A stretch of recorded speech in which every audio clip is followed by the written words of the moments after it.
Okay, Itamexistico, good day. It is the late afternoon of Thursday, September 20th, 2018, in the lunar cycle Awakasikisum, the deer moon. And I'm down here at Spopikimi. Just finished about maybe a half hour ago doing a walk and talk for a group of, I think they're Bachelor of Education students. They're education students in any case from University of Lethbridge. I'm not sure if they're graduate students or bachelors, but in any case, they're studying a unit right now, or going through a unit where they're exploring different ideas about learning outside of the classroom and different forms of education. And so their instructor, when she was doing her master's program, had gone on a walk and talk with me out here. And she wanted something of the same kind of experience for her students. So we came out, and I couldn't remember what I ever did with her class back whenever it was, but I just led them around the pond and talked about some of the Blackfoot learning that I had down here, some of the tasks that were given to me by our elder for the beaver bundle to set about learning down here, and then what developed out of that, how I've come out of that with a kind of a curriculum that can be applied in schools that I've used myself to have a kind of a field class where students are learning about the plants and animals in the local ecology. I think it's really important. In fact, I don't think it should wait for the college level before people are trained in this way. I think anyone who graduates from high school, if I brought them out here and asked them, what's this tree? What species is it? What species of grass is this? What's this plant here with the funny burrs? Anybody who graduates from high school, I believe, should be able to tell me that at least be able to identify them, and then hopefully tell me something about their ecological relationships. Why is the identification important? Because if you don't have a name to attach to something, then you don't pay attention to it. If you really know the name, if you know that this is goldenrod, tall goldenrod, if you have a name for it, but this other plant over here, this bush, you don't have a name for it, you're going to tend to pay attention to the things that happen with the goldenrod, and you're going to notice the goldenrods being there. You might learn something from them. But that other plant, you're not going to want to face it because you don't know the name. You don't have a name to associate with it. It's like a social situation where there's somebody who you've come across many times, but for one reason or another you never learn their name, and you make eye contact and stuff, and there's a familiarity and nod. They might even say, "Hello, Ryan," or whatever. They know my name and I don't know theirs. It's like one of those kind of situations where I should know their name, and so because I don't know their name, then I also kind of avoid them if I can, right? And what I feel like is that in our primary education, we should get to know all of these plants and animals out here, at least by name. Because what happens is we're producing, adults whose primary education doesn't include that, and so they turn their back on all of this reality. They don't know anything that's going on out here. And even the teachers, you know, like I threw a couple of questions out there for these education students. They're going to be teachers pretty immediately, and they didn't strike me as knowing a lot about the environment down here, just through those couple of questions I threw their way. So we're a ways off of my vision. Whoop. Yeah, we're a ways off of where I think we need to be in terms of base level local ecological knowledge in our primary education. You know, kids coming through grade school and junior high know more about the plants and animals and learn more about the plants and animals in other continents than they do the ones here at home. So I don't know if that's in the design or if it's just because those seem exotic, but it's unfortunate. Anyway, not to be down and pouty about things or all of that. I was just reminded with this group. And the other thing that was surprised me was after I saw them off, I came back along the same trail that we had walked, and intending to come out here and give a Thursday update video, you know. So that's what I'm doing right now. We're going through the Thursday update. But what I noticed on the way back was that there was a lot of insects who had been injured by our pack of humans walking down the trail, I think, because I walked back through and there's like butterflies and other insects, you know, struggling, crippled on the ground, having obviously been stepped on or bumped in some way. I never thought that I should advise a group as we're walking, watch out for the butterflies, you know, try not to step on the insects. But yeah, there was a lot of insects. There was like a trail of broken insects along our path. It was wild. Anyway, this is the Thursday update, and what's been going on in the life of Rye for the past week or so. Well, you already know I had an emergency with our eldest male dog. We think he's about 8 years old. Eldest male Chihuahua, Fizzgig.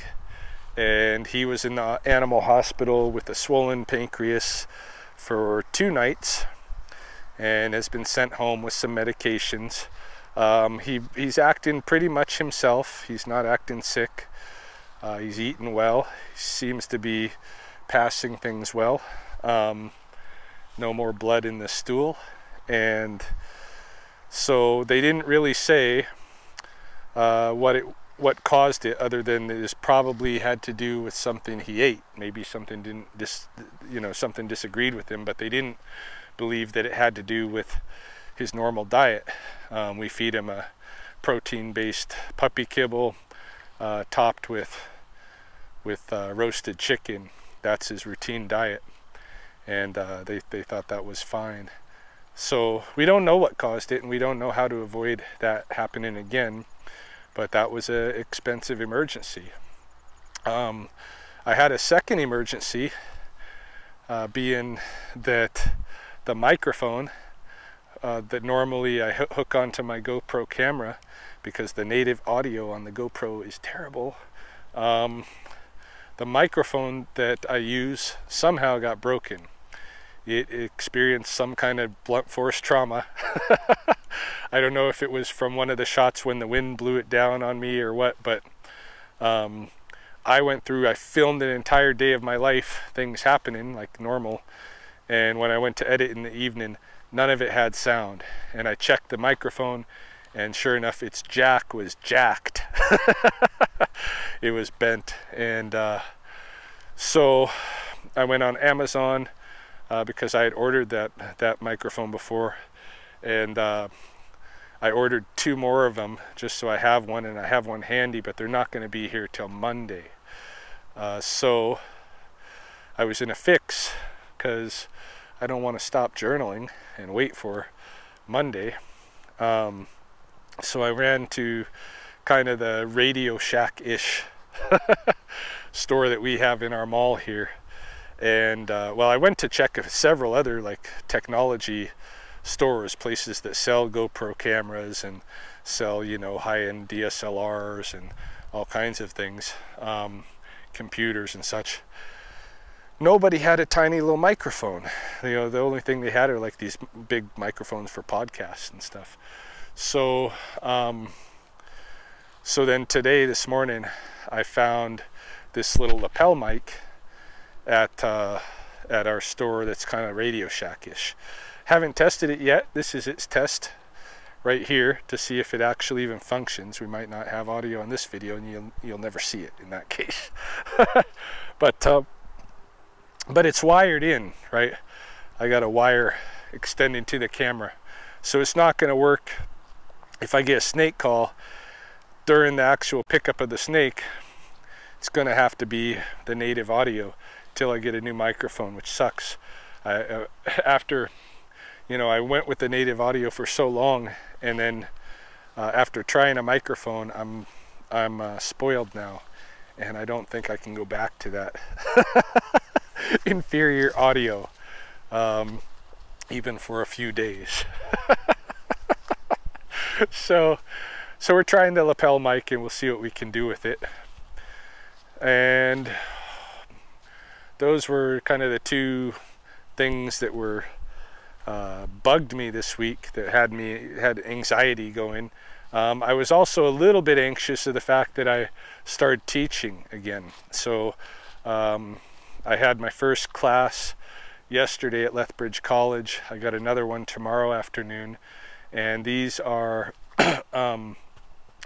the same class, but 2 different deliveries, a Wednesday group and a Friday group. And these guys are going through different streams of professional training. One is going toward carpentry, one is going toward cooking, line cook, and another one toward office administration, I believe. But they all are coming to take my class, and it is it's called like a transition to employment class, but what I'm doing as curriculum is really how do you apply Blackfoot values, concepts, practices in context of employment or entrepreneurship or career building. How do you apply Blackfoot thinking and action in those situations in beneficial ways, right? In ways that you're going to benefit from. That's what I'm exploring with this class.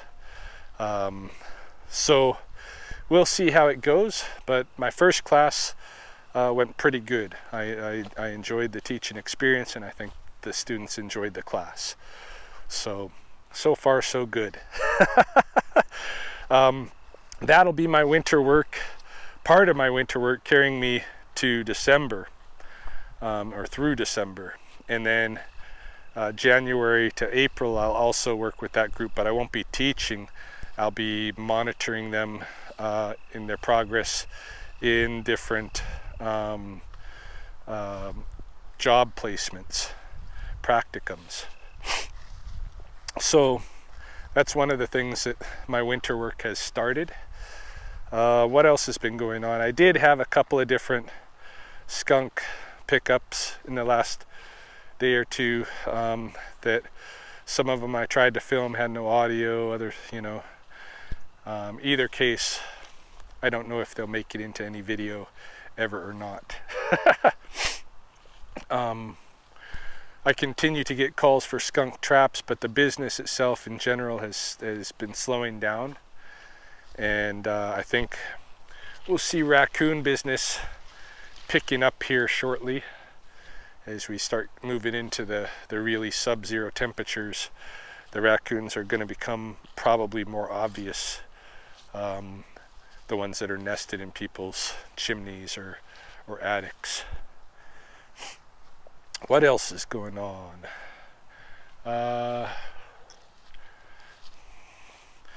Not too much, I guess. Hasn't been a very eventful last few days. I mean, at least nothing that I haven't already put out there on YouTube, the last couple of snake calls and this kind of thing. My walks, my sojourns down here in the pond. And I think that's about the sum of what's been happening with me. Yeah. I don't know. Still playing my salubrious indulgence game. I don't know if you guys remember that from last year, but I should make a new video about that at some point. What I've learned from playing that game off and on over a year's time or more. It's just a little health game where I monitor different domains of what's going on daily in different domains of health, and I award myself, points or deductions based on how much balance I can bring across those domains in my actions through the day. But something to talk about on another video. I'm trying to figure out a way to actually put something together with it that it can be shared with other people and be useful, perhaps. Turn it into a game that can be distributed. Right now I've got like a private Facebook page about it called Salubrious Indulgence, but I'm the only one playing. There's several people watching, but I'm the only one playing. Anyhow, so I guess that's about it for this afternoon, and we'll see what happens this week in terms of the critter calls. Hold up. I knew I was forgetting something. That's why I was kind of lingering there at the end. I'm making progress on a home improvement project. Remember, I talked way back at the beginning of summer about wanting to change things up in the crow's room, and then I mentioned it again in a video just the other day. So I've started up on our landing, in our upstairs landing. Pretty much all the carpet in the upstairs has to go, and of course the crow's room in general has to be both fitted with something that they can, that we can mop clean. We need to be able to sweep and mop in there, and the walls need to be protected. So what I decided was we're gonna use linoleum wood styled flooring throughout the upstairs in all the rooms and on the landing, and then in the crow's room we'll also install tile on the walls. And then I really want to trick up the crow's room so it makes it exciting for them in there.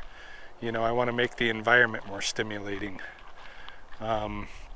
So yeah, I got a lot of work to do, but this week I finally made some progress after thinking about how I'd like to for probably 2 years.